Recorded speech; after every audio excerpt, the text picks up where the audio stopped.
Good evening, everyone. Welcome to tonight's overview and scrutiny committee meeting. Can I start the meeting with a traditional reminder regarding microphones, which I'll try and remember myself. Do we have any apologies for absence for tonight? Apologies as follows: from Councillor David Andrews, from Councillor Nick Cox, and Nick Cox substitute is Councillor Stephen Watson. Also apology from Councillor Graham McAndrew, and finally apology from Councillor Joe Thomas, and substitute for Councillor Thomas is Councillor Marlow. Thank you. Welcome to the substitutes and welcome to you all. Members, item 2, we have before us the minutes from the overview and scrutiny committee meeting held on the 1st July. Members, content for me as chair to sign these minutes. Can I have a proposer and a seconder for that, please? Proposer Councillor Swainston, seconder Councillor Buckmaster. All those in favour of accepting those minutes? And any against? And any abstentions? And that's carried. Thank you. Really, declarations of any interest anyone would like to make?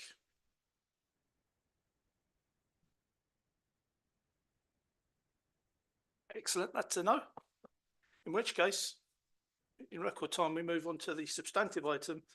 And I'm going to invite Councillor Tim Hoskin, Executive Member for Sustainability, to introduce his report. Thank you, Mr. Chair, and good evening. The report in front of you sets about discussing the Council's actions in reducing its carbon footprint in line with its commitment to the climate emergency, which was declared by this Council on the 26th of July 2023.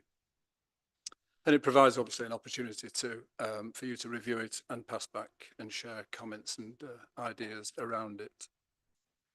So on the 26th of July 2023, the Council unanimously approved the making of a climate emergency declaration, and this itself building on the climate change declaration previously adopted by Council on the 24th of July 2019. One of the significant differences was that although the Council maintained its commitment to become a net zero carbon council by 2030, the Council committed itself to bringing its emissions to a minimum by 2027, with, at the same time, identifying a pathway for offsetting any residual emissions such that members should be confident of achieving a net zero position by 2030. The committee has raised a series of written questions which this report has been framed around, so it will address those specifically, but clearly any other questions will be gratefully received. The analysis is based on the carbon emissions report, which is referenced in the document and available on the website. There is a recommendation to consider the Council's progress to date in reducing its own carbon footprint to an absolute minimum and identifying a pathway to offset its residual carbon, and pass any comments to the Executive Member for Environmental Sustainability for his consideration when determining priorities and actions. Thank you.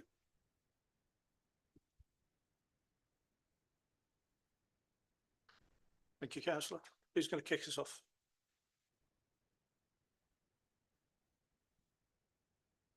Councillor Buckmaster. Well, just really to ask, what do we consider a minimum to be?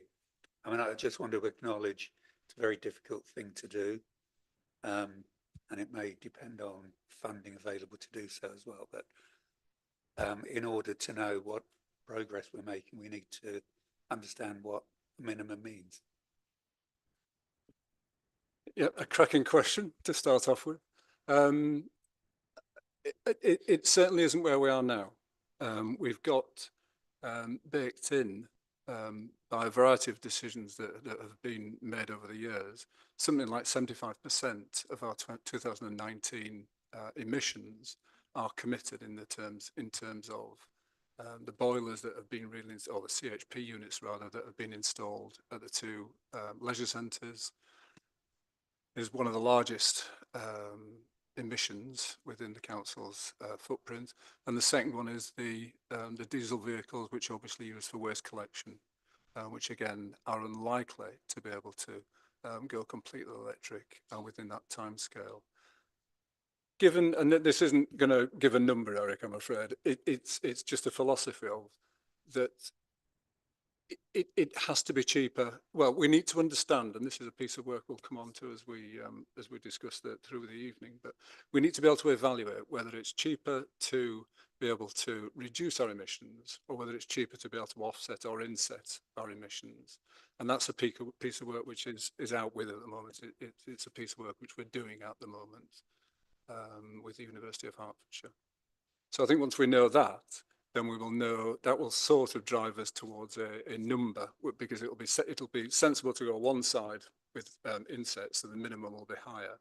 But if it's cheaper to get rid of the emissions in the first place, then clearly that minimum will move down. But we're quite a way off that yet. Does that help? Sorry, it's not an absolute number.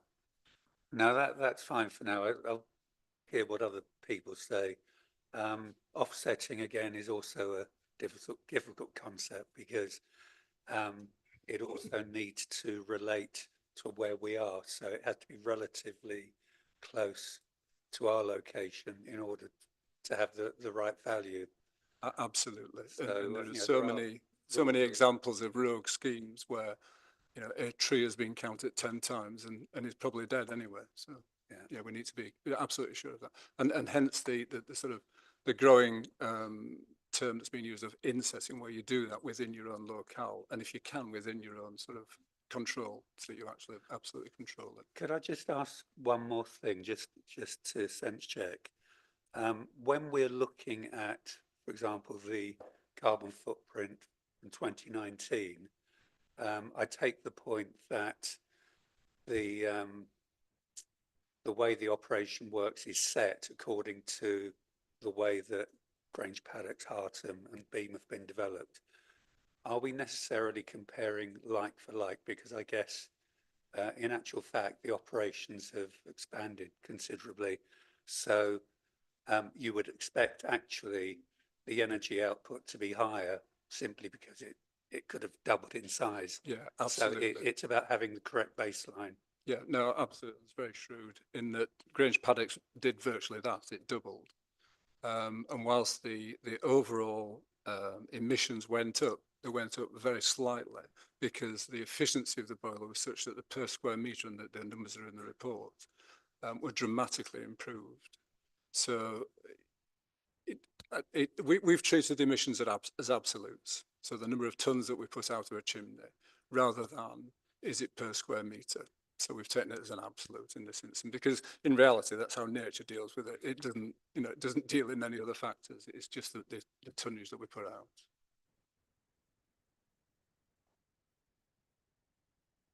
Councillor Clements. I'm afraid I had quite a few questions, so do feel free if anyone wants to kind of jump in after the first couple and swing back around to me. But yeah, I largely submitted a lot of the questions for this report. So thank you for that. I didn't actually realise at the time that the carbon emissions paper had been published. A lot of them, the answers were in there. So thanks for that. Picking up on what Councillor Buckmaster was saying about kind of the aim and how far we are trying to get with the minimum. One of the things that jumped out at me when I was reading the report was the difference between the reduction we've achieved so far compared to the sustainability plan in 2021, I think that was published, which was talking about, by this time we were hoping to see a 40% reduction. Actually, we've got to 17%, and I think we're now saying, okay, well, we might get to 25% reduction, which is, obviously a good chunk less than what we were envisaging back then. Going and reading that paper, then there's a relatively detailed roadmap of how we thought we would get to. I think it was down to 37%. Looking at this report now, there's been a lot of good stuff we have done, but we found, well, actually, we think something like 75% are locked in, I think was the term you used. But there's less detail than I might have expected on, well, okay, how do we actually think we're going to get from 17 to 25% when you look in, I forget what the section is, but where you're listing kind of current actions that we've got. There's a lot of good stuff there, but there's quite a lot that is starting to investigate, or we're going to look at this. And given that we're perhaps not where we want to be, or where we wanted to be back in 2021, I was kind of wondering, like, how much confidence do we have in going from that 17 to the 25%, where a lot of the actions that you are talking about are, we could investigate maybe moving to, is there things we could do to reduce gas usage? I don't know what the answer to that question is. I wasn't confident that anyone does at the moment, and ditto with moving to zero carbon electricity tariffs for the leisure centres again. There was quite a lot in there that was sort of, this is where we would like to go, but it wasn't as much of a plan as I might like to have seen. I wonder if you can kind of comment on how confident you are about those, whether you would expect that next time we see a report like this, you'd have slightly more detailed line items of here's the progress we've made. And throwing in one final bit on that, when I was looking at the sustainability actions and timeline, a lot of the, I think, kind of big ticket items that might make a difference, so primarily the gas and the electricity, looked like they were going to be delivered 2026, 2027, which there's not a huge amount of wiggle room there if it doesn't work out. And that kind of added to my okay sense about it. So a few things to consider there. Yeah, I think you've just accurately described my sort of journey through this, because it's ultimately shocking to find that we've got such a volume which we are going to really struggle to shift. And I think part of that, not confusion, but I think part of that optimism earlier on was because results were taken as our absolute emissions, but didn't really take account of the fact that premises were shut, but only temporarily. So those have come back in, and clearly they've got emissions again. But Eric's absolutely right; they are more efficient, but they're still absolutely emitting. So this is still very much exploratory, and there is quite a lot of uncertainty in this space. So if I perhaps describe where we're going to, and it does rely on this understanding of the economics around whether it's worth pushing harder to say replace the boiler here with an air source heat pump, or whether it's better to invest in some offsetting measure locally, because that's far more economic. So we've commissioned a piece of work with the University of Hertfordshire in conjunction with Hertfordshire Climate Change Group. And so it's focused on East Herts, but it's obviously stuff we will share across the 11 districts when we get the information through. And that's asking over 5 topics, including our green assets and our investment in other people reducing their energy consumption, such as insulation or solar together. How many of these, if any, can we count? Could we count in our offsetting? And that will give us some sort of measure as to £1 per tonne of offsetting. There's a very, and you'll see the numbers in the paper, there's a huge asset we've got in terms of the 100,000 trees that we have. But it's very difficult to come up with an absolute that says, oh yeah, trees are equal to bang, and you pop it in a formula and away it goes. So part of our sort of more collegiate approach with the rest of HCCSP is to try and mirror what we've got in the emissions calculator, which is very, very good, and everybody follows the same sort of logic. We're trying to produce an equivalent one for emissions so that we can actually then understand the to's and fro's of that. So you put numbers in, and there is no, so for trees, we own thousands of trees, tens of thousands of trees. But apparently you can't count any of them. And this is an arbitrary number, 2019. But where's that bit? It's very difficult to drill that down and find, oh yeah, okay, that's why it is. That's why we can't. So again, we're pushing hard through the University of Hertfordshire to get a definitive answer on that so that we can rely on that and go forward. So yes, there is uncertainty. There are some very large schemes which, if you threw a lot of money at, we could cure quite a lot of it. In that, you know, if we had, and I forget the numbers, Jonathan will remind me, the net sum, even after grants for putting an air source heat pump in of suitable size to run wall fields, was in the hundreds of thousands, which we haven't got that money to spend. And that was on top of the grants that we achieved. So we're having to be a little bit more cautious and a little bit more thoughtful about how we produce this, and looking at our own assets and the way that we spend money now. Is there any way we can use that money that we've spent and have an offsetting effect with it as well, such as energy hubs, solar together, investing in insulation, the grants we give out for commercial properties, etc. Final thing I think, Nahum, is that yes, clearly that will come to fruition. The report was commissioned in May, and that's going to be finished in December. So we will have at the start of the new year some idea of how to calibrate offsetting. So we will have more certainty, you know, at that stage. Yes. Is it fair to say that you looked at this and you're now thinking that to get to that net zero position, we're going to have to do a lot more offsetting than when you than last year when we voted for this, and perhaps what previous administrations were kind of the previous plan was thinking? Is that fair? Yeah, I think that's fair. Yeah. And there will be things that come along which help that position. There will be electrification of heavy goods vehicles, which will assist. And within the new contract, we've got the smaller weight, the 6.5 ton vehicles will all be electric. So that will have an impact. And we've not counted up those at the moment because they haven't appeared. But those are on the horizon. And there will be more of that as we go forward.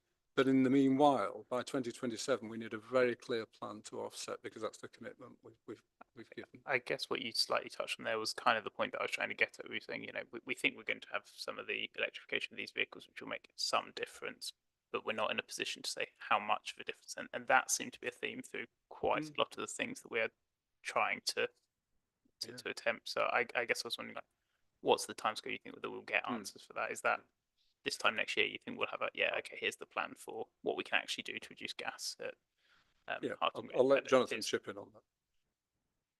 Yeah, I mean, to add to what Councillor Hoskins saying, to come back on the kind of technical point where in the, and it's in the carbon emissions report, and it flows through into this covering report for overview and scrutiny. What it will all, there are so many moving parts. It will always be a refinement.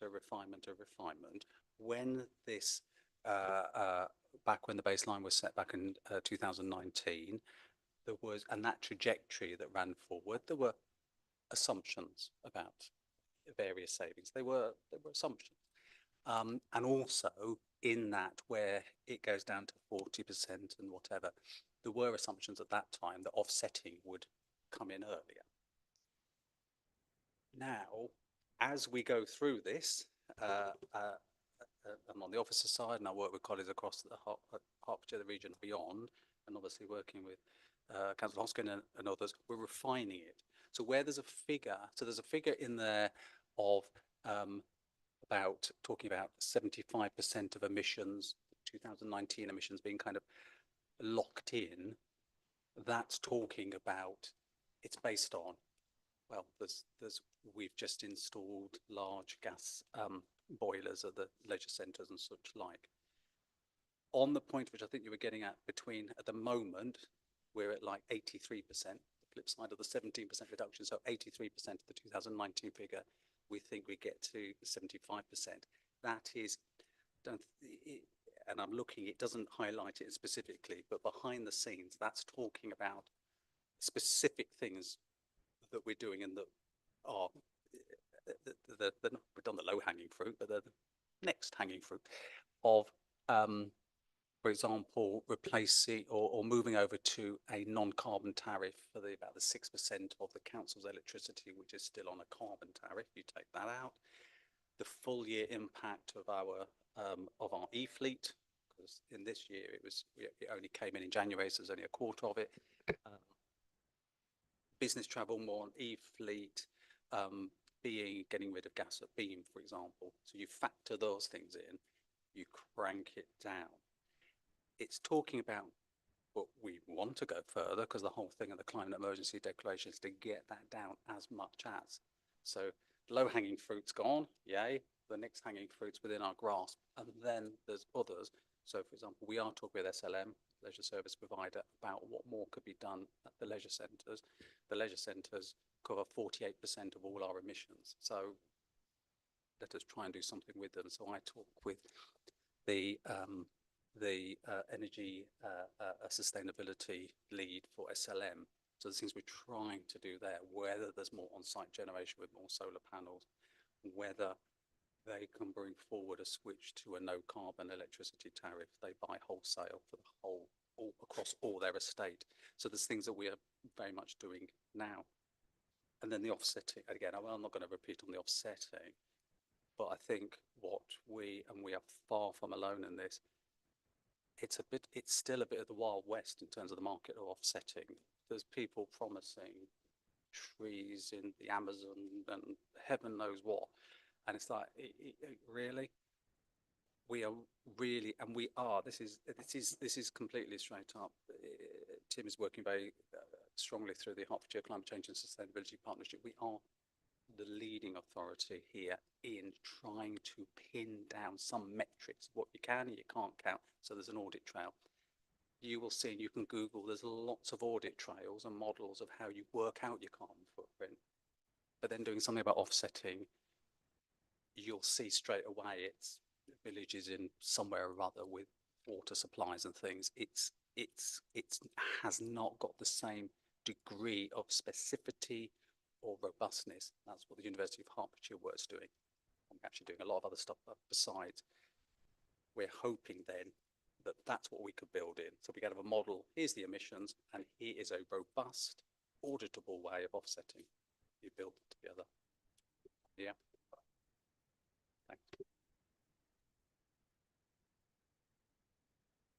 Thank you, Chair.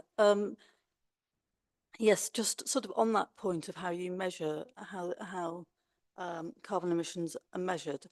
Sort of, did I get from that there isn't a standard way that councils measure their emissions? That there are lots of different ways of measuring carbon emissions, and there isn't a standard way. So it's actually quite difficult to compare one council against another, for example. Is that what? So is that what I understood from that? No, it probably the other way around. There is a more standard measure of measuring emissions across councils, certainly across Hertfordshire, because we use the same model. It's when you get to what do you do with what's left that there isn't a consistent, well, we've yet to find a model for calculating offsets. So that's getting rid of the residual impact that you can't reduce. So it's only about the offsets, Correct. Calculating the offsets. Yeah, very comfortable with the emissions. We go probably further than some in terms of what we count and what we put into the model. But yes, very confident with that side of it. And just to go back to that, this model, the standard model, that's one used across the country, or it's just for Hertfordshire? I couldn't say it goes across the country, but it's certainly across Hertfordshire. Yeah, shall I just to help on that point, if I may? Yeah, we use a model that was developed by local partnerships, which is like the kind of commercial consultancy arm of the local government association. Many others, county, I'm sure county use it, and a number of, not every single Hertfordshire one, but vast majority. And it's used beyond our borders. It is the industry standard, to be honest with you. It uses, and just to be really technical about it, essentially has all the different lines of how much kilowatts of electricity, how much of gas, how many mileage do people do, and it has conversion factors. The conversion factors are updated annually or more or less often in line with the national government figures for if you're using this many, if you're going this many miles in a diesel vehicle, it breaks it down by diesel vehicles of a certain size, petrol vehicles of a certain size, electric vehicles, and it converts it to the emissions that come out. So we just pump in all our figures, and the figure comes out the other end. So it's a kind of really recognised industry standard, if you like.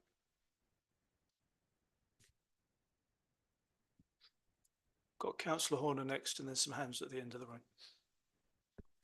Yeah, thank you, Chair. Yeah, I just wanted to pick up on that offsetting item first. I think you said that the report that's been commissioned by the University of Hertfordshire would be completed at the end of this year. Is that December? Yeah, that's so the question then would be, if we had a meeting this time next year or sometime next year where we look at this again, we will have a much better grasp of what that offsetting standard and how we might be able to go forward with offsetting at that point rather than now, bearing in mind that when I looked at the report, a lot of those potential schemes of offsetting, I had reservations about actually whether they were just greenwashing or whether they were actually offsetting. So I would want to see a lot more detail, and I think soon, because 2027 is not a long way away when it comes to working out policies. We're going to do that. No, I think that's those are fair points. Yes, I think it is a straightforward answer. We will be more, we'll be better informed. I have a secret fear that it will come back as a very academic piece, and we need to translate that into a very practical piece of work. But hopefully the basis of our assumptions can be drawn from that piece of work. But I fancy there'll be a translation that we have to do to it to make it a bit earthier and a bit more sort of grounded. And again, it's repetition, but the ambition is that will help us to then evaluate both the effectiveness but the cost of offsetting. And there's only, there's a limited number of ways that we can do it, probably two, that we can either reduce or we can offset our footprint. And we have to balance the costs of both of those. And we will know far more about how we can do that. And, if it is impractical to offset beyond a certain point, then the only other option is to get into reduction. And as you said, there is a whole market emerging, and you have to be a little bit cynical about some of its, maybe it's a bit opportunistic, maybe it's not quite as wholesome as it purports to be, but there's a whole industry about carbon offsetting and carbon credits. And I think we'd have to be a lot more confident of that before we even thought about going down that route. Our ambition is to be able to translate our current actions and assets into as much offsetting capability as we possibly can. So looking at our parks and open spaces, are there things in it that we can do in addition to what we're doing now, the way that we manage them, the way that we account for how we use them, is letting the grass grow, harvesting it and biodigesting it better than cropping it every day with petrol mowers? And the answer is probably yes, but to what effect, we don't know. So there's a whole thing about how can we manage our estate to better effect and exploit the assets we've got before we even thought about going elsewhere. And we have the time to be able to do that before 27, but it is getting tight, because what we want to be able to do is, when we get either before or at the end of that period, is to be able to start invoking some of these things so it's not left to that rush at the far end.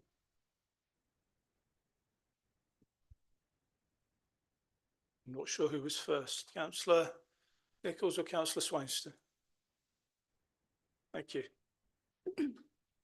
I was wondering, included in the staff figures for carbon emissions, whether members' activity was involved. I couldn't see any separate details for us, because we create a lot of carbon from our transport activities and email and data storage.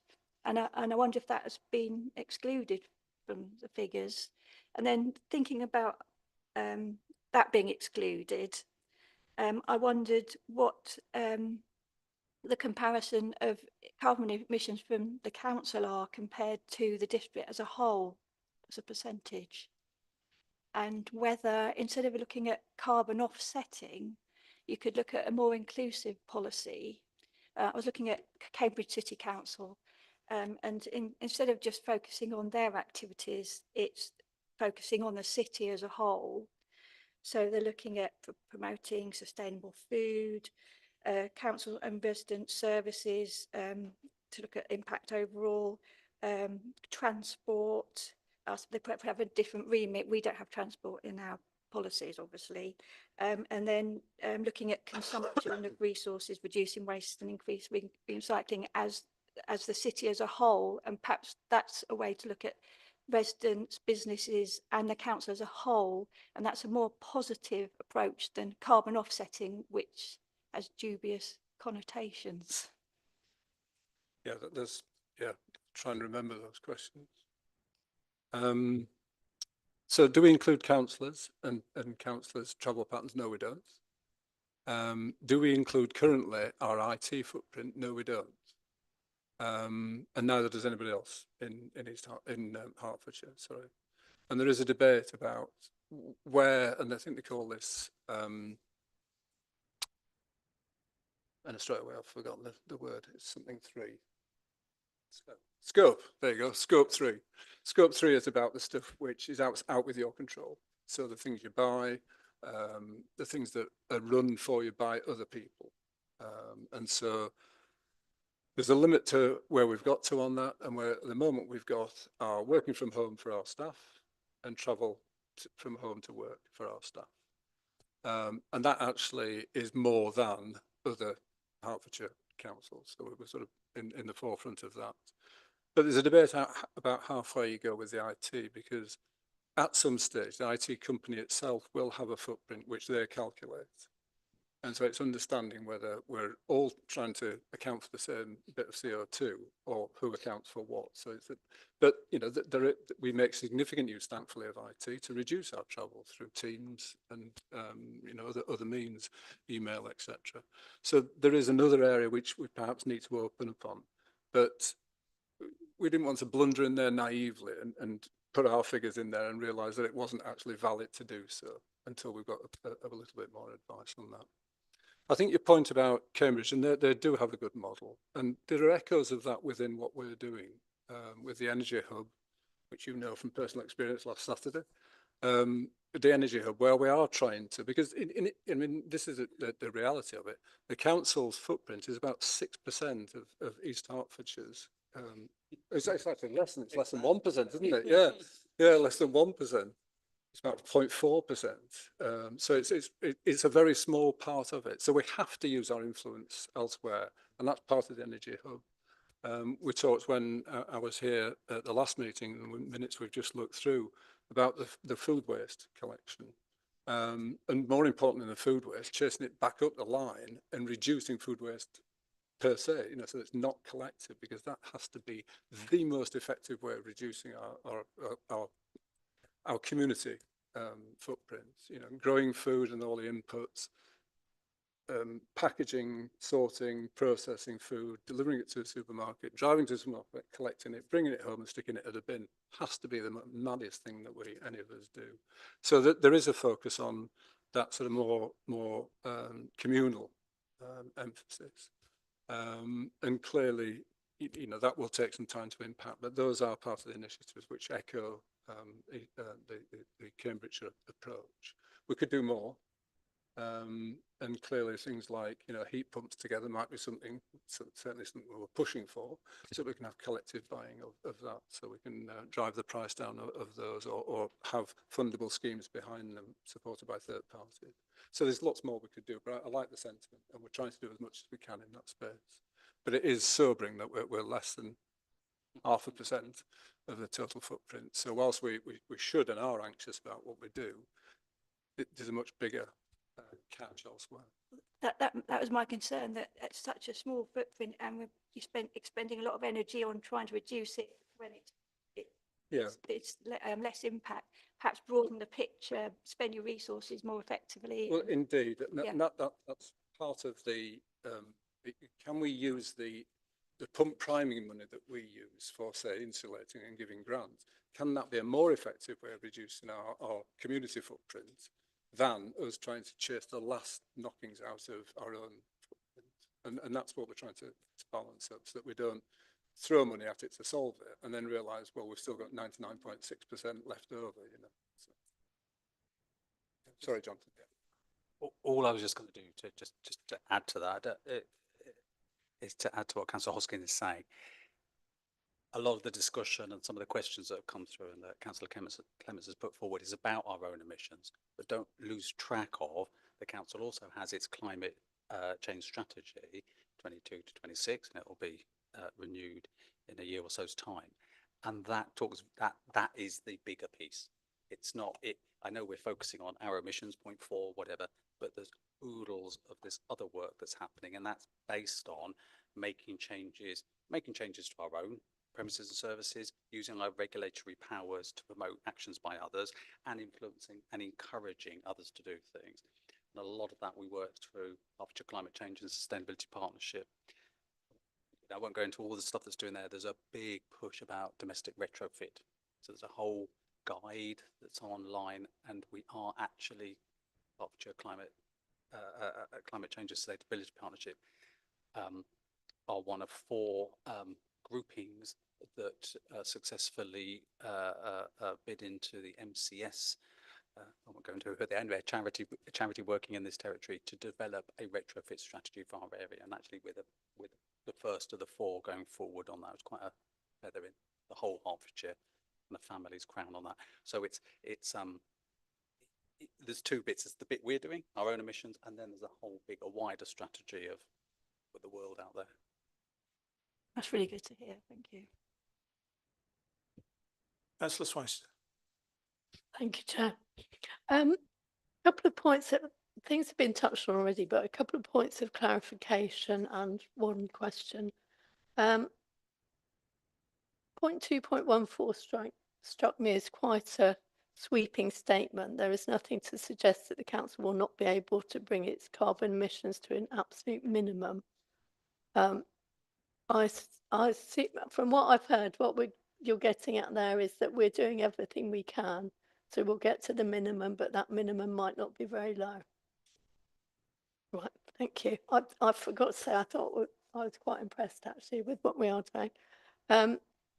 Next point in 2.16, you're talking about introduction of newer diesel-powered waste disposal vehicles. Just to clarify, so that will be replacing older, less efficient diesel with more efficient rather than extra diesel. Yeah, no silver bullet, but there may be small percentages that, again, just Yeah. through design efficiencies. Sure. And that is part of the new contract there. We will be purchasing the fleet. Thank you.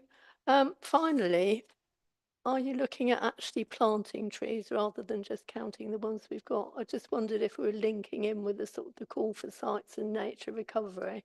Yeah, that's a great point. In that, there's a school of thought that we should put all our estates up for, local nature and recovery strategy.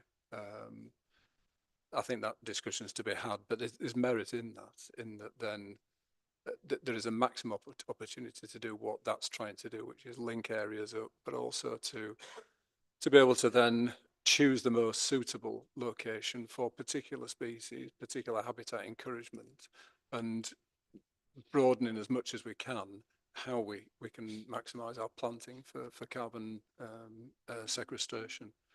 I mean, it is equally sobering that this trees take a long time to grow, and mature trees have a certain number, but immature trees take quite a while to get to that achievement of sequestering carbon. Grasslands are far more efficient, but you need to be able to manage those and do something with it, because you need to be able to do it on a repeatable basis. But there are areas to explore within our estate where we can do that, and I think if we can do, and this is what we're trying to, pay once but get 2 or maybe 3 times the benefit if we can. So we can have the local nature recovery strategy benefit, but we can also get some carbon saving as well by doing those 2 good things. And that feels legitimate, but we're not quite at making those decisions yet. Thank you. Thank you, Chair. First thing I want to say is congratulations to Tim and Jonathan for producing this report and keeping the momentum up on this issue, which obviously is very important, not just to us, but to the planet. We've all read recently of how green hushing is the new buzzword where they're trying to bury the idea of going green at all. And I think it's great that this council is keeping the momentum up and advancing the climate change agenda. I've never heard, Jonathan, of the group that you mentioned that provided you with the model of measurement. The one I know pretty well is Carbon Tracker, which operates all over the world, I think. And if you're really going to have the kind of comparison that Councillor Carter was talking about, which I think would be very useful for us to have in a report like this, so that we can see how what we're doing compares to what other councils are doing. The best measurement that I've seen is per capita emissions. And is that any part of the future measurement that you're thinking about? Or what other measures are you thinking in order to be able to give us as councillors accurate analysis of the comparative cost and value added of reducing emissions over offsetting? Because I think that's the kind of information that I as a councillor would be quite pleased to have. Yeah, thanks, David. I think you're right. It would be useful to be able to read across and see how we fared comparatively, and also then pick out the best practice and copy as much as we could where there is a sort of similarity between our situations. I think at the moment we are very much reliant on absolute. So we've taken the data 2019 and we are keeping us consistently, back to Eric's question earlier on, we're just dealing in absolutes. We're not trying to say, that, well, it's not as bad as, because it's just the amount of tons of CO2 that go up the chimney. That's what we're measuring. We're measuring it all the way back to 2019. But that doesn't stop us having, pumping those numbers into other models if we saw that, there was a better comparator somewhere else. Jonathan's point was that this is the sort of industry standard. But even within that, there are different ways of using it. So I fancy it's not quite as, comparable as at face value.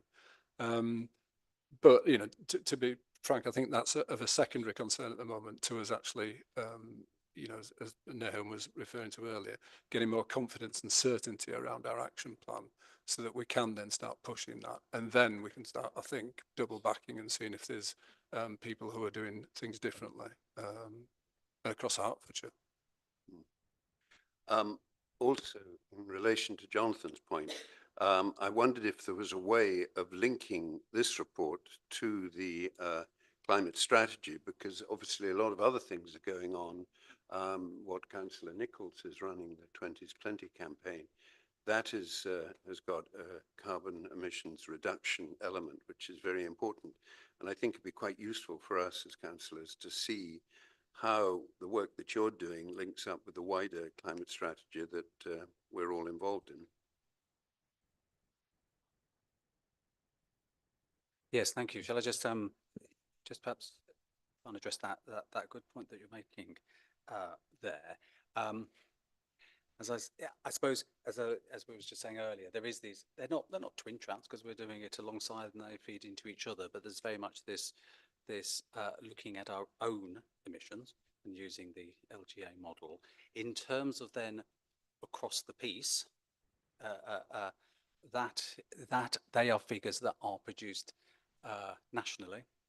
We refer to them in the climate change strategy. There's a bit of work that's just really kicking off now with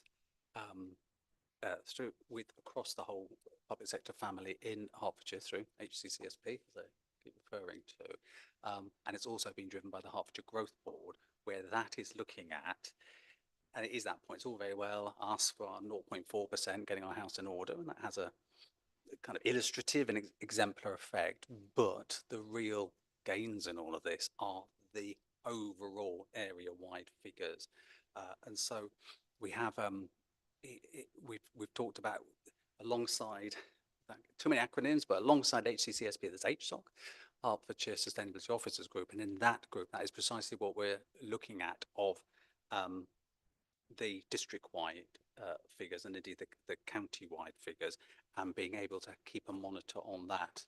some of it gets right down into the kind of, I was going to say the weeds, but the thing of like, but are we really influencing? If we do a little campaign about this, does it really influence it? In a sense, we're all influencing something. Just there's plenty of blooming emissions for us all to work on. Let's just crack on doing everything that we're doing. But if we can keep that as the measure, the barometer, as a county, as a district, all of us, and indeed as a county, are we going in the right direction? And that's the measure that we're looking at the county level, at that county level group, and that we will bring forward through future reports and iterations to yourself, you want that, or indeed through publications alongside our own emissions report. I hope that addresses, I think, the point that you were saying there, Councillor. It appears so. Apologies for not seeing you waving earlier. Councillor Boylan. Councillor Boylan. Thank you, Chairman. Councillor Nichols asked, as part of the questions that she asked earlier, about whether in the council's transport related emissions that include own fleet staff, business travel, staff commuting, whether members were included in that. And I think I heard the answer was no, but I don't understand why. If we're saying that, and I think I heard you said that nobody else in Hertfordshire is doing it, but you've also said that East Herts is leading the way in Hertfordshire. So why not? We're not a small group of people, we're 50. We probably all contribute to the carbon footprint in very diverse and different ways.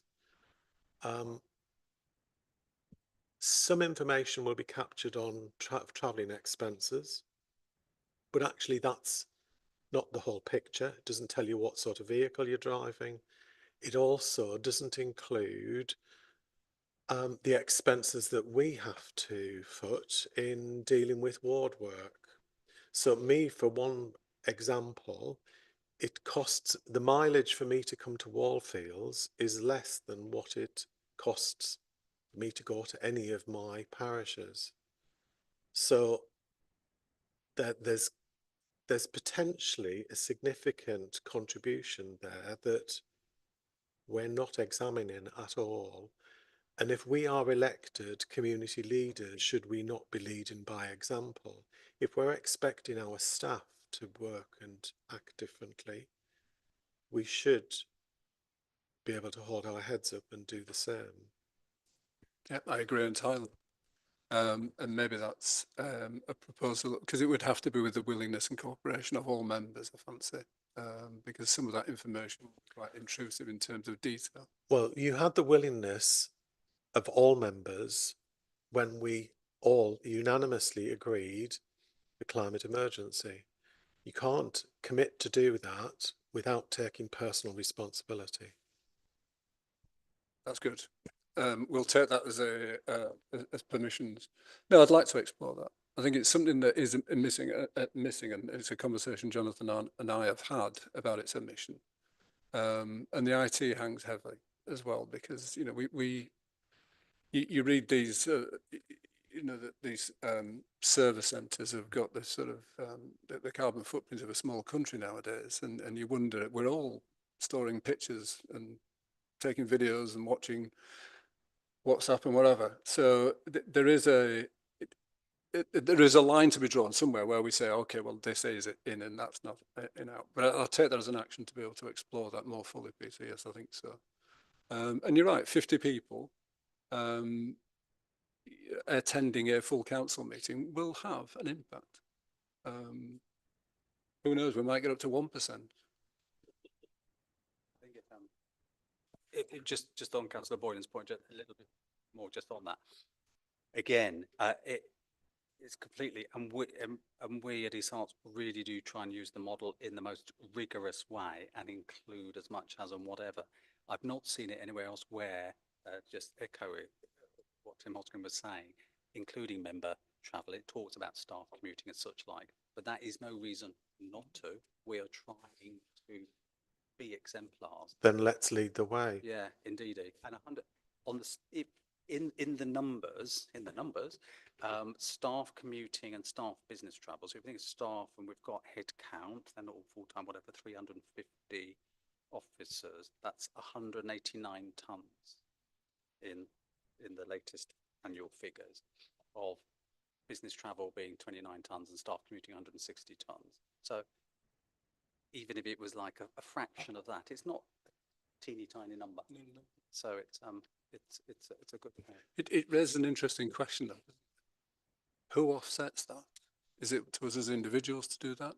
Or is it the council's responsibility because you're discharging council duties? And I think that may be, and there'll be, again, the equal choices of avoidance, public transport, however, you get there.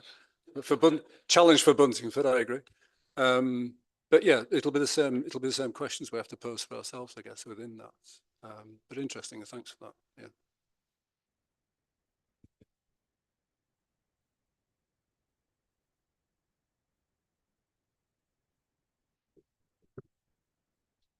Just going back to the offsetting and the potential of achieving multiple ambitions. We want to do maybe increase planting to absorb pollution. We biodiversity increase. We have quite extensive wetlands, floodplains, etc. And it would seem that, do we currently measure how much carbon sequestration is going on in all these projects, and could we use the need to capture more carbon as a sort of way of turbocharging more ecological projects and also dealing with pollution capture? I think we should, Stephen. I think, and I'm sorry to keep coming back to this, but we need to understand, is that a better way of using our money than just reducing? So intuitively, it feels as if somewhere between the two, there will be a balance of, yes, it's far better, or this is a very economical way of doing it, instead of having a pristine lawn, that having a grass which grows throughout the season and then is harvested once and digested is a far better way of dealing with things than, or is an opportunity for us to deal with things. That there is, and it opens up a whole interesting, thing about council's assets in terms of its parks and open spaces. Sometimes they are viewed as an expense and a loss leader. And it would be challenging, and it would be a good challenge to be able to look at how that asset can work harder in terms of still offering the beauty and escape and quiet places that people enjoy, but also working hard at doing these other things as well, which is something we haven't started yet, but I think is well worth exploring.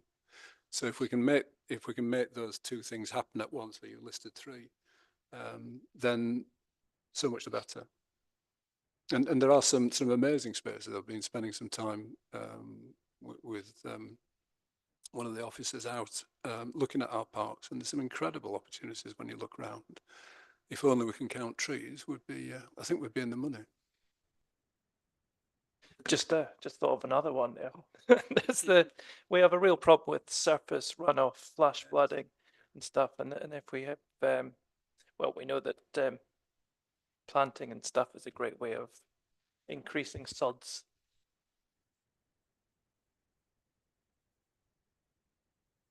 Yeah, and it's an interesting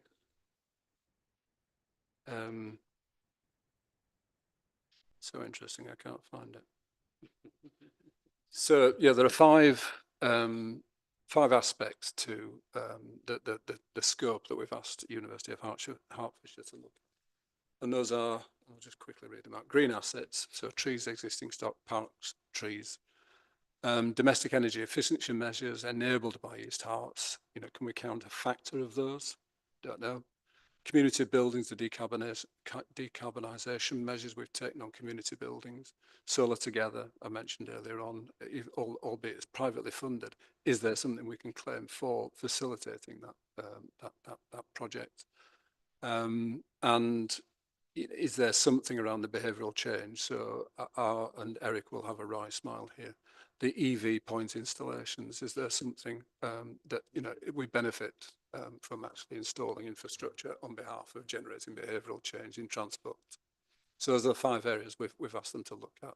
And to give us some feedback of, well, that's a non-starter, but that one actually you could do something with that, and that's worth, you know, whatever it is, however they evaluate it. Mr. Carter. Okay.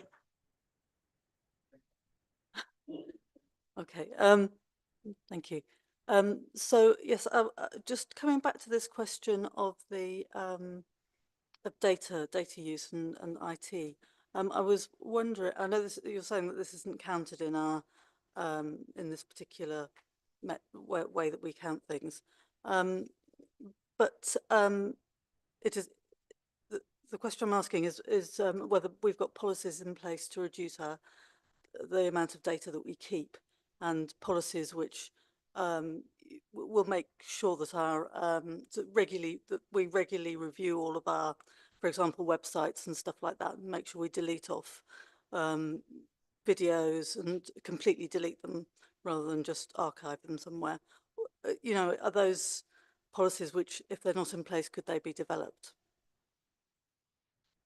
Yeah, they are in place, but you know, it's healthy to review them because, you know, if you do any amount of research, you can find videos of council meetings dating way back, and there will be a cost to keeping those. There's also an enormous value to keeping those, so we need to understand perhaps you know, where to prune. But there are policies in place about limiting our data.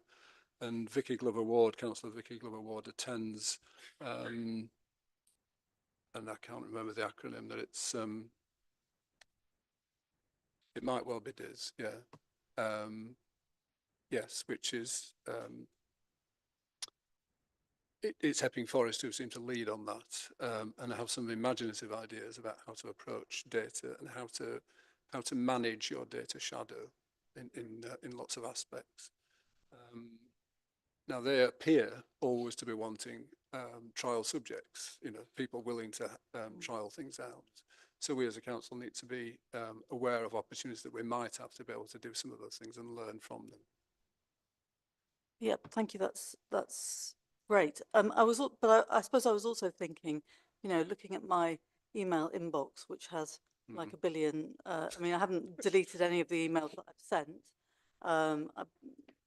I've deleted quite a lot of the regular emails, but there isn't really a practice for doing that. There isn't really an easy way to do that. There isn't a reminder to do that. So is that something that can be, otherwise everybody's got these kind of thousands of emails filling up their inboxes, and perhaps if we got rid of quite a few of those, that would help. I will take that as very positive action, thank you. And perhaps there's a recommendation for a maximum inbox size.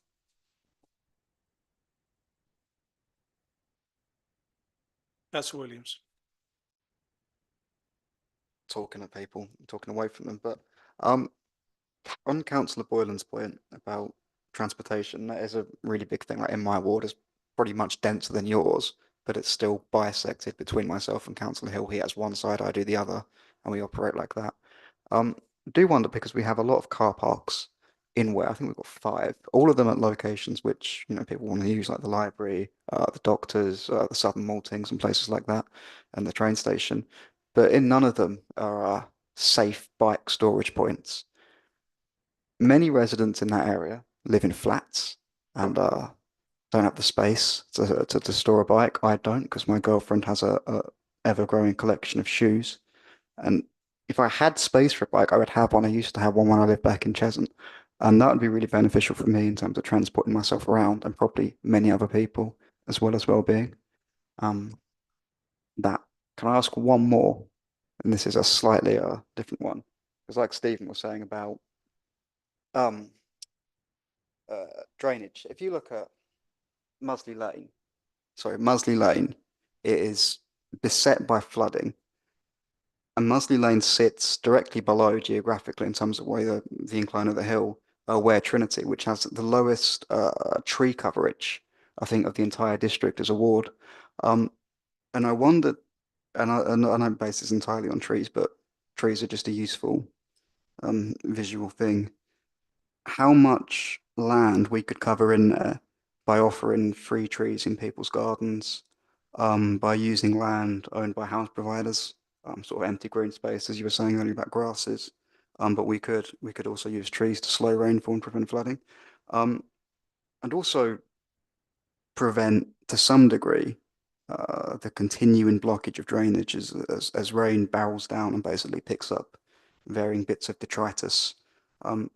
That's something I'd be really interested in, is using offsetting, local offsetting, to find some calculation, because all these calculations will be arbitrary anyway, to say we have these trees here, these are equal to this much carbon, and residents can then see the actual, more than just net zero. They can see physical benefits in reduced flooding and hearing birdsong and seeing wildlife, and having cleaner air. And yeah, that's my point. It's to focus not just on the net zero, but what getting to net zero can bring to communities, which without,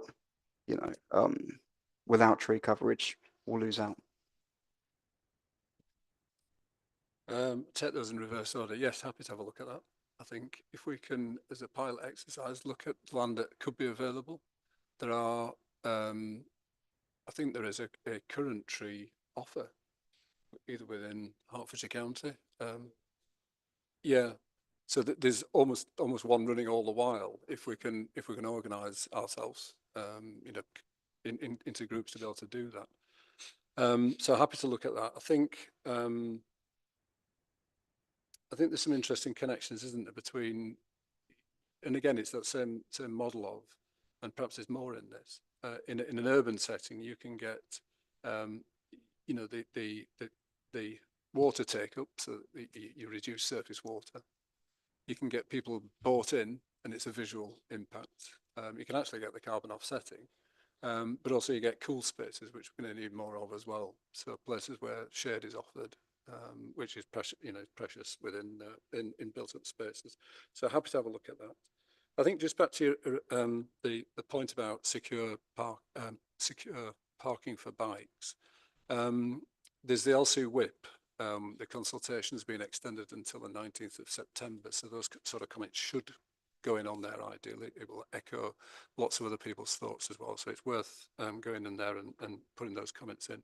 But also there's a parking strategy consultation going on at the moment where that will be very well placed within that as well. Secure parking. And one. Sorry. Excellent. Look forward to that. So yeah, that will be well placed within there, and it's part of this often talked about, that the modal shift. If we can offer secure places, particularly for electric e-bikes, which are considerably more valuable, then people might be more confident to bowl up on them.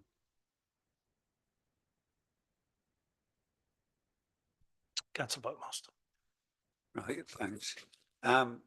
Yeah, the tree giveaway will continue for the next couple of years, so that's still ongoing, and that's been also with contributions from the various districts and boroughs, and East Herts has contributed to that, I believe. I think the important thing for me is to remember what we're trying to achieve in terms of addressing climate change. So while the paper is around our own emissions, we need to really look at what has the most impact. Now we're a district which is a third the size of Hertfordshire, so there is a lot of land. I had a tour of Pansanger on Saturday. There's an awful lot of tremendous work going on there. So there, places like that, there are opportunities for biodiversity net gain offsetting, carbon offsetting, because in a way those things can be linked. As well as you mentioned, Tim, the local nature recovery.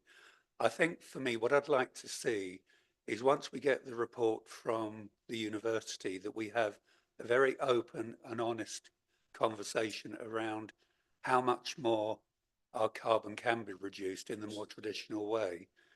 But we also need to look at the waste contract specifically, because although leisure is one of the highest emitters for very obvious reasons around the need to produce heat within the centres, we've got very quickly coming up over the next few years is the emissions trading scheme.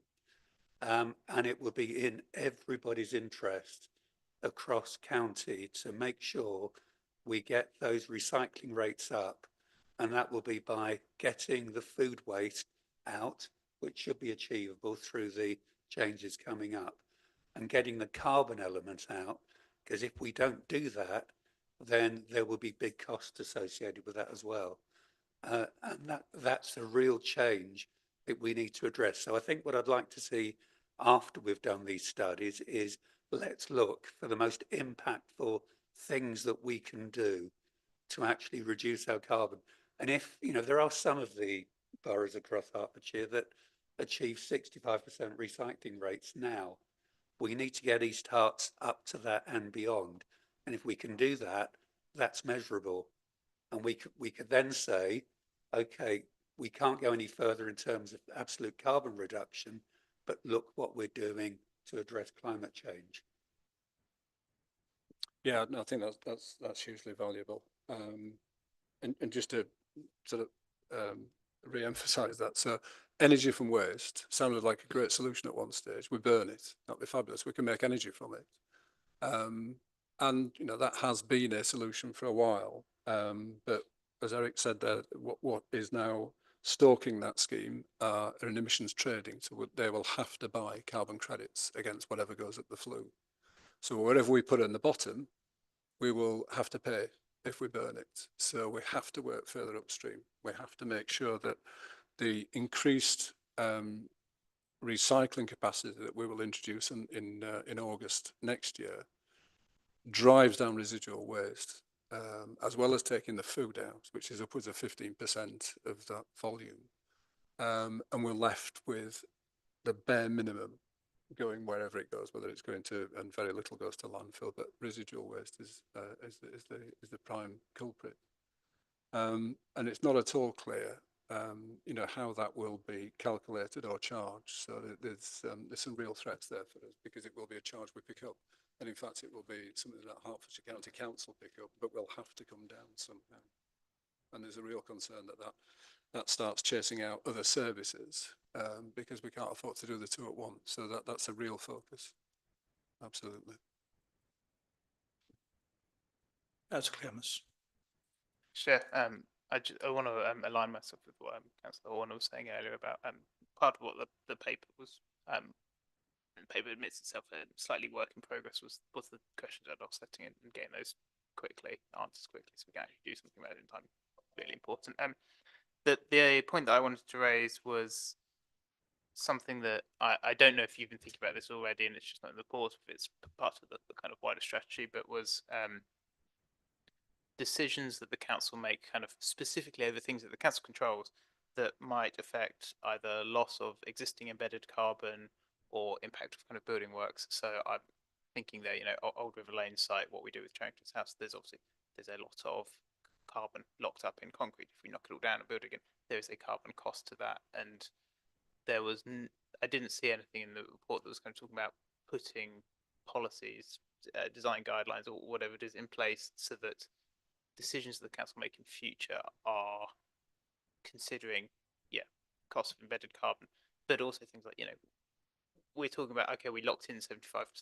Perhaps we might go and make a slightly different decision, knowing what we do know now about how we will build the next legislation. I appreciate there aren't any more of those on the immediate horizon, but is that part of your thinking, what we should be having as a council to make those decisions, thinking about emitted carbon in future? I'm struggling to point to something solid and say yes, and there it is. I think if we looked hard, we could probably find a few loose ends which we could plot together and say, oh, well, that's it. But I don't think it's as cohesive as a policy, which runs across all decisions that the council makes. I think there's evidence that thinking has happened in that Beam didn't have gas installed in it. A conscious decision.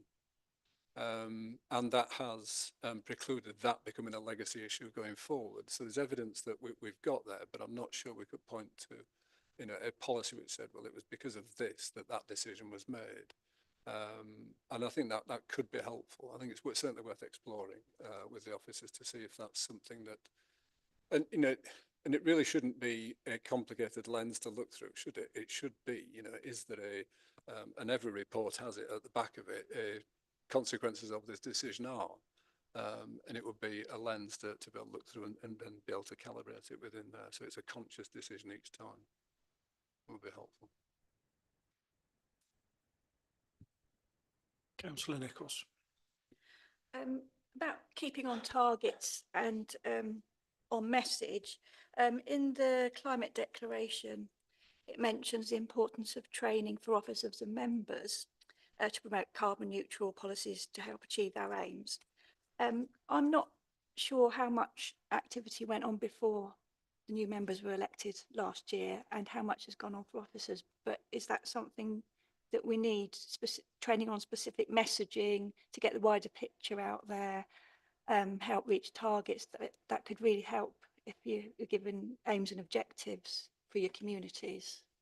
I'll ask Jonathan to comment on the officer side, because that should be embedded in LEAF as it was before on SEED, and it should be embedded in everybody's job description and everybody's objectives. But I'll ask Jonathan to comment on it. Staff-wise, sorry. On the on the officer side, and there have been iterations of this with members, and I think so. I've been involved in so many different kind of iterations. I slightly sometimes lose track of who's been on what as such. Across the officer base, we have. At one time, we attempted to reach every single officer. We got a fair way, and then with face-to-face various awareness training, then we got to it being part of our kind of online training offer. We have then we've previously done specific pieces of work, and we have with members through APSI and training there. I think I've made a scribble of it down here. I think we need to review when did we last run, I'm thinking of members now, when did we last run make an offer to members? We have the Thursday briefings, for example. And it could be timely that we need to be doing that again. I think it's trying to keep on top of all the various things that we're trying to brief members on. And it may be that we've just come around the cycle again, a bit quicker than I thought. I've made a note of that.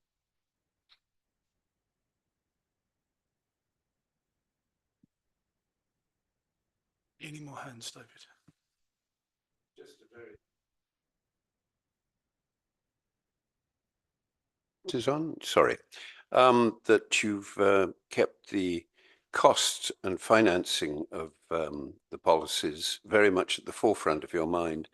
And I think one of the policies that certainly came up for me a lot in canvassing our constituents in Buntingford was the policy that it's not possible to put renewable energy, solar panels, wind power in conservation areas. And actually changing the planning policy to allow that would be a cost-free way for East Herts to reduce its carbon emissions by broadening the number of renewable energy generating plants within the district. And I wonder if that's any part of your calculations.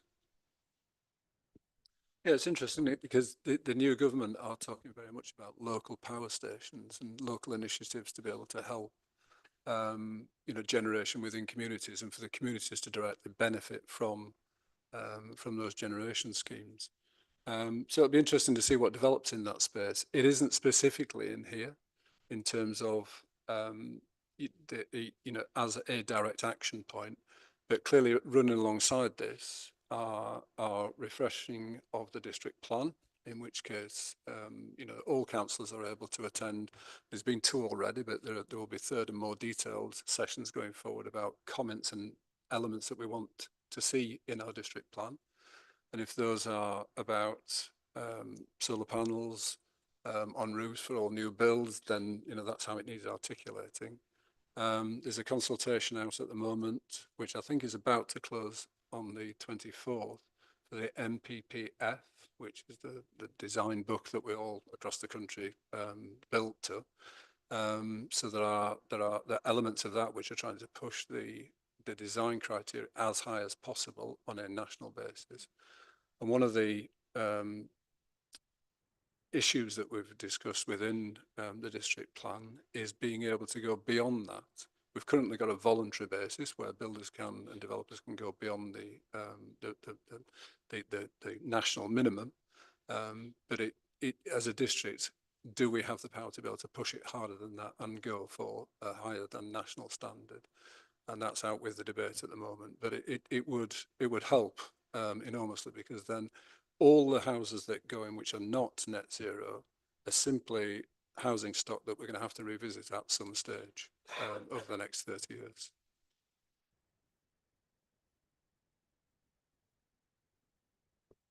I'm just wanting to touch on Councillor Clement's point, and we kind of fiddling at the edges of this, and we're going to be saving small amounts of carbon dioxide here and there, and yet the building industry is so carbon intensive, and we've got some huge projects going forward. Our carbon footprint is going to be going up considerably. I mean, going forward, unless we phase out using concrete entirely, we're never going to get anywhere near net zero. And the other upsetting fact is, unless we phase out eating lamb and beef, the tastier of meats, we're likewise, we're kind of just tinkering at the edges and not really going to be getting anywhere near net zero, I believe. Yeah, I'm not sure how much we can tackle. We can use what influence we have, and the design and build of buildings is a big part of our additional the element that we're building in addition to our carbon footprint. A wee bit bigger than the scope of this paper, I think, but yes, I take the point that we need to tackle the big issues as well. Nationally, we need to tackle the big issues as well.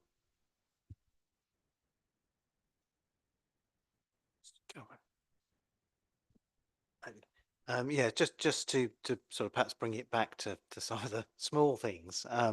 One to pick up on Councillor Nichols' point about local generation of food, and also about growing trees. One thing I would put a plea in for is local orchards. We have one on East Hart's land in Bishop Stortford, and I know that the local orchards group is looking for more land. So I'll put in that local plea. But the other question that I was going to ask specifically on the actual the paper that we had was around when we talked about member costs, travel costs and things of that sort, but there's that which isn't in here, but staff travel costs are. And I noticed that was one item where in fact actually the numbers have gone in the wrong direction. And whilst there was a statement in there saying, well, the numbers of electric vehicles will go up and hybrid vehicles will go up, so this number will go down. The question that I would put in there is, well, what are we doing to encourage that trend, both for our staff, and also I think it's mentioned in here about actually using the electric fleet that we have rather than staff members' own vehicles. Does that mean we need to have more electric vehicles, or do we just need to encourage them to use their own? I think just there's two bits, I guess. As members will know, we have got, obviously there's the waste fleet or whatever, but in terms of our own directly owned fleet, we only have e-vehicles. We have 5 Nissan Leaf vehicles. In terms of staff business travel, there's lots of encouragement and incentives, and I think we just need to crank that handle a bit more in terms of business mileage being done by those vehicles, and that's a kind of slightly above lower hanging fruit. In terms of staff commuting, I guess, I mean, the trend is, and what we now have, because we do monitor this, we are seeing that electric vehicles are increasing in terms of the vehicles that people have. I guess, I mean, part of it, I suppose, is having more EV chargers, and there's a lot we're doing to do with the local infrastructure on that. As to, I mean, in a sense, and there's also to do with how staff mileage rates and such like work, which at one point perversely disincentivized electric vehicles. We have changed that. It's either last year or just the year before, can't quite remember, but there was a perverse incentive against them. I think it's almost like just encouraging that trend. You know, one could start saying, well, what are we doing, like, you know, loans and scrappage things and whatever. Anything's possible if one had oodles of money for things, I suppose is the point. A lot of this, and I guess in terms of those two factors, is nudge, encouragement and such like. And I think I'd like to think that as the stats go along, because we monitor it so closely, we will see that going in the right direction. Indeed, members or anybody's views on how we could further nudge that for officers, members, anybody to switch vehicles more quickly than we'll all have to in time, that would be exceedingly welcome. But I think it's probably that the main focus is switching the business travel, use the e-vehicles as pool cars, because I mean, that's essentially what they are. I use that when I go out and about and such like. Others, I know a lot of planning officers when they're going out and about do as well. And that, hopefully what we'll see, and because and I should say as well, just to round off on that point, is that we should then see a direct impact in these figures, because of course we charge the vehicles up here the whole time, and we're on a no carbon tariff here at Moorfield. So the electricity to the no carbon tariff doesn't come into the equation at all. So in a sense, if all business travel was done on our e-cars and they were all charged up here, there would be 0 emissions from those business journeys, which is really where we'd like to get to. Thank you. I'm not seeing any more hands. We've had an hour and 20 minutes on that, which I think represents a pretty thorough kicking of the tyres on the issue. I did start the evening with a long list of questions, but you've ticked most of them off. I had one last one, which was around the published decision, the newly published decision that was published yesterday about UK SPF funding for decarbonisation plan projects. I'm not sure who the question is for, but now it's 2 projects, or funding for 2 projects. Can you tell us a little bit more about those and how they fit with this piece of work? Yeah, absolutely. That's again, context. I'm sure members are fully aware. UK Share Prosperity money, this council has devoted of the 1.77 million, 566,000 to climate change projects. So what we've just, and it's the decision that Councillor Jacobs is referring to, 2 specific projects. One is engaging with the National Energy Foundation to provide essentially a professional service and advice service and more for residents, whereby they are able to carry out a minimum of 50 domestic residential decarbonisation plans for residents, a minimum of 50, and then manage the kind of hand-holding, if you like, of the works that people would then wish to carry out on the back of that. And hand-holding and more, hand-holding in terms of advising, helping people access grants, there's various ones that we administer, other various programs, and the kind of hand-holding of providing an accredited installer, for example. And NEF, we also engage separately with them to accredit local installers for works through the ECO program, the energy, what's the C stand for? Energy providers, but that's not a C, obligation scheme, to look that up. I always call it ECO, but anyway, but NEF, so it's a very, it's a really practical piece of work that they'll be providing That's £10,000 for that. The other is it's a bit of work with us to get it over the line of getting out to market quite an innovative approach to engaging with a provider of EV chargers on council car parks. That would be, and the bit that is so ticklish in trying to get that is that it would be a concession contract. The providers would pay the council to use our car parks, and the whole legal nuance of trying to not pay a third party to do something is mind-boggling. But we're nearly there, so we're just buying in a bit of further expertise on this to get that over the line with fully, and essentially it's a decarbonisation plan in terms of UK shared prosperity, because really what that'll do is get a load of EV chargers in, and that will help decarbonise the car usage in the district.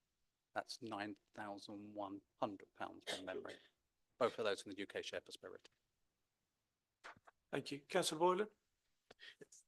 My ears just picked up when you were talking about part of that deal was that they would work with householders to develop, was it a minimum of 50 or decarbonisation plans for their own households?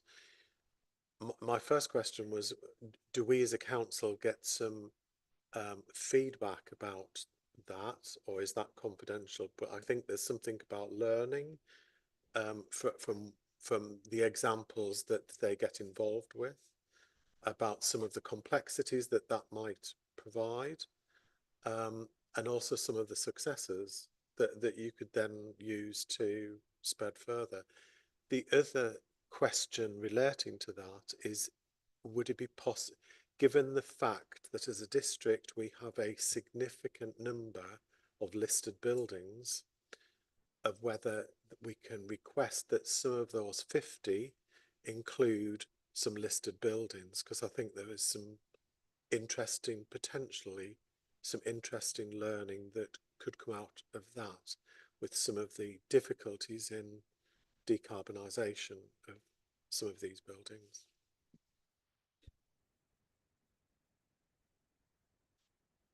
Thank you very much. I'm going to move on, if I may. So we need to approve the recommendation, consider the recommendation, which was to consider the council's progress to date in reducing its own carbon footprint to an absolute minimum, and identifying a pathway to offset its residual carbon, and pass any comments to the executive member for environmental sustainability for his consideration when determining priorities and actions. Can I have a proposer of that, please? Councillor Clements, and a seconder, Councillor Nichols. Thank you very much. All those in favour? Any against? Was that an against? It was. It's a badly timed for. And any abstentions? I think that was unanimous. Thank you. Item 6, overview and scrutiny committee draft work programme. Introduce this. Thank Yep. you. This is the usual work programme. Back in June the 11th, I believe, you all had a workshop where you went through a number of topics you might want to think about. And then after that, we had a very helpful proposal form from Councillor Clements, which has led to where we are now with this item. Well, as a textbook example of what needs to happen next, we need more of those forms, please, because we've got an item which you identified for 5th of November, which I believe was housing. That's a very broad topic. We need the forms doing for that quite quickly now, because if you work back from the 5th of November, sort of roughly 6 weeks back, that's only a couple of weeks away, to get that through the reporting cycle to a leadership team, possibly twice, and then to onto that agenda. So it's getting quite pressing for that one at least. And then looking ahead to January, I believe there's a park engagement strategy taking place now, and I believe the exec member, Tim Hoskin, and also Jess Cannon would like that to come to 14th of January, then on to the exec and council for that strategy to be put in place. Again, we'll need a form for that too. So it's over to you now really to discuss your work programme, then please, please, please, we need the forms.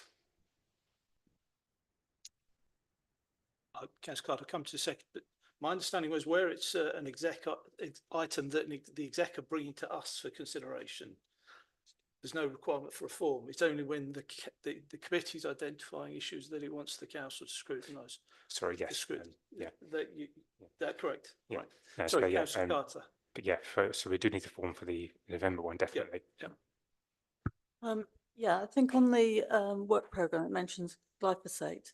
Now, which I think was intended to come to this meeting. I'm not sure if there's been any progress on that. I have seen something, an officer briefing paper on it, which came to a different committee. It came to the members of a different committee, but not to the committee. So I don't know where we are with that, whether we need to do a form, and whether somebody needs to do a form, or what the process, where we are basically. My apologies, I didn't actually catch which topic that was. Glyphosate, the pesticides. Weed killer. Yes, We had a paper on that, a briefing rather, which I believe went to members. Yeah. So I think it's for us to decide whether it comes back here or not. Okay, so okay, so we still got to decide whether we want to see it. Well, personally, I would like to. There seems to be quite a broad. The information that I've had is that the contracts that we put out, do cover the entire area. So it would be really useful to see to what extent we actually are using that glyphosate, and what we can do to minimise it. It doesn't. I'm not clear that that there's any work in progress to sort of reduce that, really. Councillor Horner. Yeah, thank you, Chair. I would agree that I think glyphosate and weed killing generally, how we deal with that, is something that we should look at. I've had several inquiries about that actually since we last met. So perhaps if I could talk to Councillor Carter about putting in a request for that. My understanding is that I think of the districts in Hertfordshire, only one doesn't use glyphosate, but there is one that doesn't. So what do they do instead, and how do they deal with weeds? So I think that would be a useful thing for us to look at, see if there is an alternative, because there are a lot of concerns about the health implications of using glyphosate. So, Councillor Swain. Thank you. I believe we did decide when we were discussing the work programme that we would raise it, and I did some research and circulated emails, but I don't think I got any response back. So if I search out those emails again and share with Councillor Horner as well, perhaps we could between us come up with draw up a form. Thank you. So we have hard copies of the forms if anyone wants them, but that's more just as an aid memoir to remind people that putting it on the floor plan is useful, but not much will happen until you complete the scrutiny form. In fact, nothing will happen until you complete the scrutiny form. I wanted to talk briefly about the housing strategy and plan, which is an item we have on our forward plan for November, and seek the committee's views on whether, given that the government has announced quite substantial changes or proposed changes to the planning process, and I appreciate that's planning, not housing, but there's clearly a relationship between the two, whether the committee feels that November is the right time for us to talk about that as an issue, or whether perhaps we should allow more time for those plans to emerge and become clearer before we bring it back before scrutiny. Councillor Boylan. Yes, I would agree, and certainly we don't know what the detail is yet, but there's certainly discussions that have taken place, and one-liners provided about the removal of social rents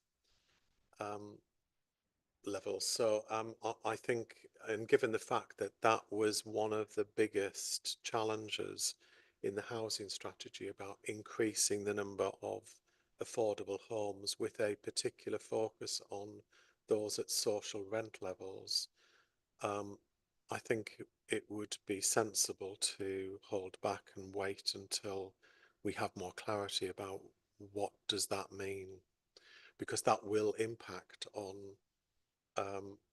what direction of travel that strategy goes. Any dissent on that point?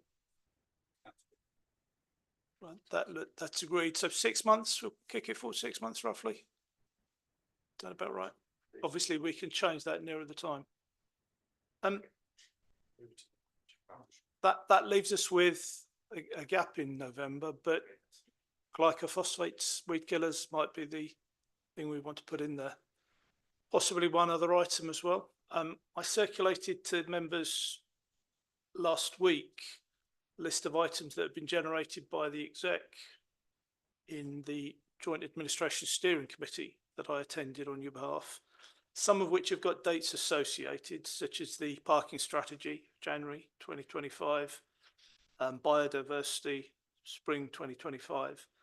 Others that didn't have a date attached, and we could bring them forward. Joint use swimming pools, possibly. East Herts markets, development management forums. Any suggestions? If not, we can have a relatively light meeting. Councillor Swainston.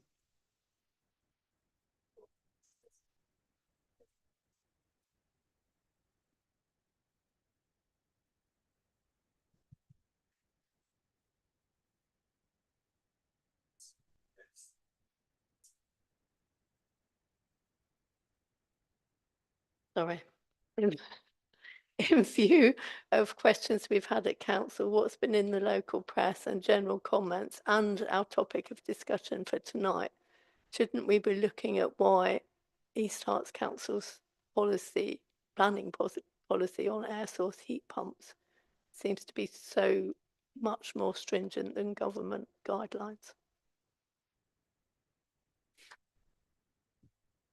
I'm just trying to imagine what Mr. Ellis would be saying at this point, but we're going to have to seek his advice on that issue, whether planning policy is in scope of this committee. But subject to that qualification, does anyone have any objections to bringing that forward to our November meeting?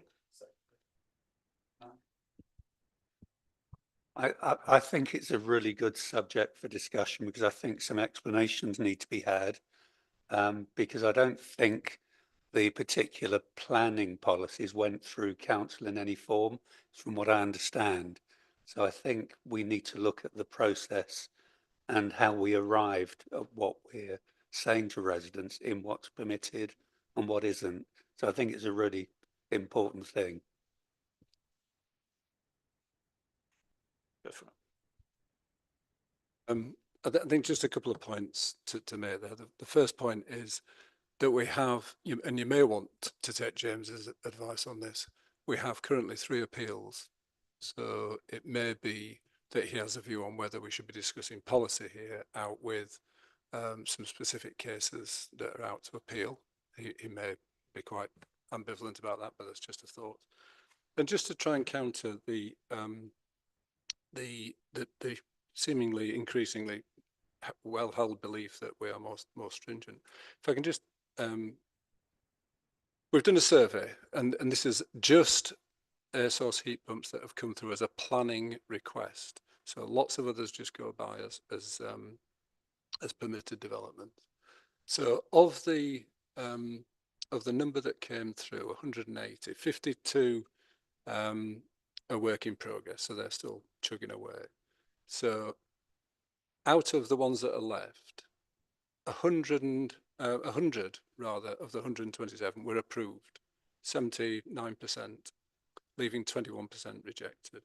Of that 21%, 13%, so 79 plus 13, was not to do with noise. It was other reasons. 2% were actually because the applicant hadn't provided enough information. So only 6% of the cases that came through were actually because the council deemed that the air source heat pump was too noisy. Now, looking nationally, of the appeals that went through, and we did a trawl from over a 15-year period from 2009 to 2024, there were 7 that went to appeal for the planning inspectorate, of which 4 were upheld, i.e. the refusal was overturned, and 3, the appeal was dismissed. So I hope that gives some sort of a feeling for that and it's right to challenge the policies. It's right to make sure that we're not making life difficult for either people who want to fit air source heat pumps or for their neighbours. But it's quite counterintuitive that we're actually, the vast majority all go through. So I'm not sure I'm ready to have the substantive item discussed tonight. No, sorry. I was just... I'll take an action to discuss the issue with Mr.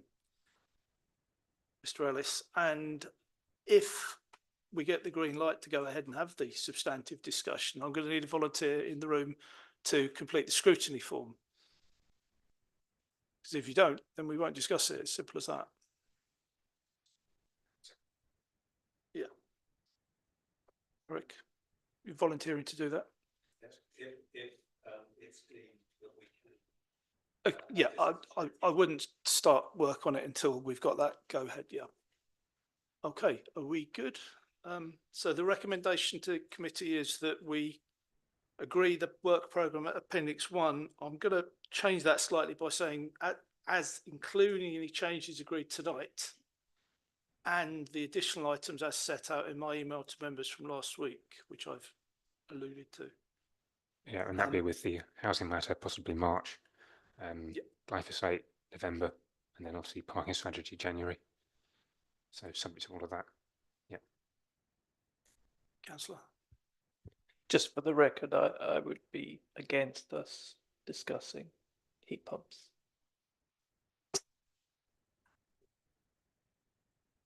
If one's gone in, I'll follow him over.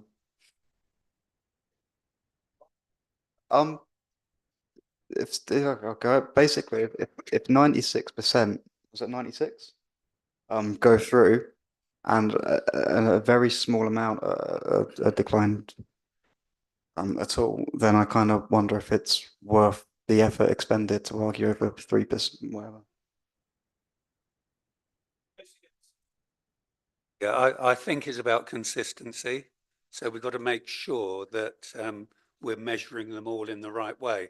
So absolute numbers and percentages may not be the way of looking at it, because I can tell you that some of my neighbours near to me in a very noisy area through the noise assessment have had their planning applications refused.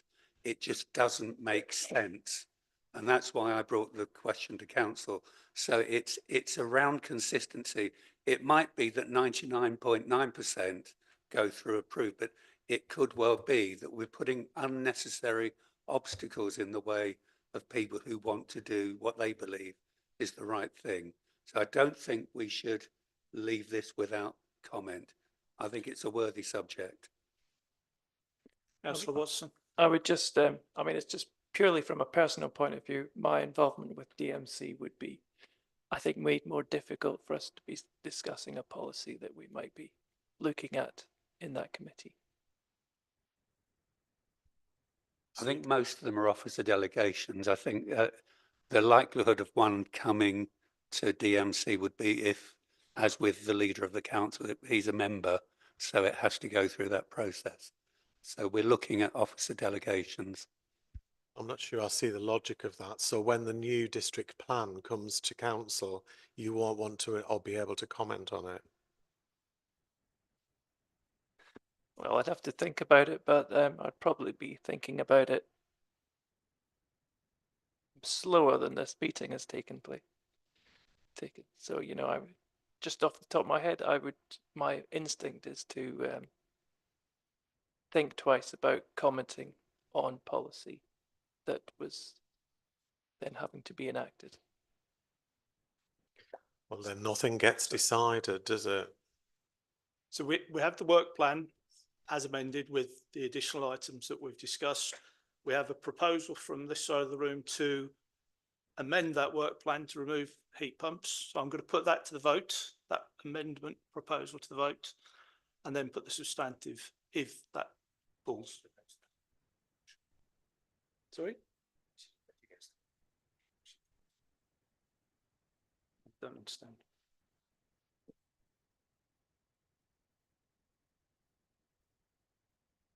Let me just check, is that a formal proposal that we amend the work plan to remove the heat pumps item?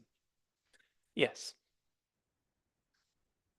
I was interpreting it as such, but just it's useful to be clear. So are we clear on what we're voting, Councillor Carter?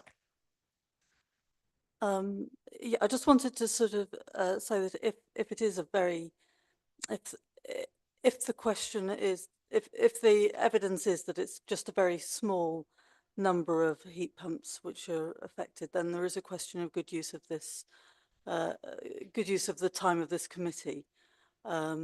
So I think we would perhaps need to see some statistics before we could really consider whether it was worth us spending the time thinking about it. If it's really a small, you know, it's quite a lot of our time that we could spend discussing something which is relatively doesn't affect very many people. So I would ask for more information before we decided whether we were going to consider it. Well, perhaps there's a way forward, rather than putting it on the forward plan, that we ask for a briefing paper on the issue, and then we consider that, and then we decide if we want it to come back. How does that sound as a compromise? I'm seeing some nods, but not a universal nod.